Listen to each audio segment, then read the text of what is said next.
ఈ రోజుల్లో కర్మ గిర్మ ఏముండదు అన్న వాళ్ళకి ఈ వీడియో చూపించండి. ఈ వీడియోలో ఒక ఆటో కనిపిస్తుంది కదా, దాని పక్కనే ఒక సైకిల్ కూడా ఉంది. ఆటో డ్రైవర్ ఆటో దిగి ఆ సైకిల్ ని పక్కన పెట్టి వెళ్లిపోయి ఉండొచ్చు. కానీ ఆ ఆటో వాడు ఆ సైకిల్ వాడు చూస్తున్నాడా ఏంటి అని అనుకొని ఆ సైకిల్ ని కింద పడేసి పక్కకు జరిపి ఆటో స్టార్ట్ చేసి ముందుకెళ్తుంటే ఆ సైకిల్ ఆటో వెనక టైర్ కిందికి వచ్చింది. ఎక్కించి వెళ్దామన్నా కూడా ఆటో ముందుకు వెళ్లలేదు. ఇక చేసేదేం లేక తప్పక ఆటో దిగి సైకిల్ ని పక్కకు తీయంగానే ఆటో ముందుకు మూవ్ అయింది.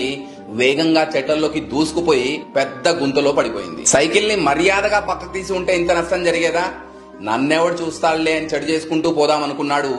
అదే చెడు ఆటో వాడి మెడకు చుట్టుకుంది. ఇది కలియుగం. ఈ జన్మలో చేసిన పాపాన్ని ఈ జన్మలోనే అనుభవించాలి. అదే విధంగా వేరే వాడి ₹1 అన్యాయంగా గనక తింటే తిరిగి ₹100 చెల్లించాల్సి ఉంటుంది.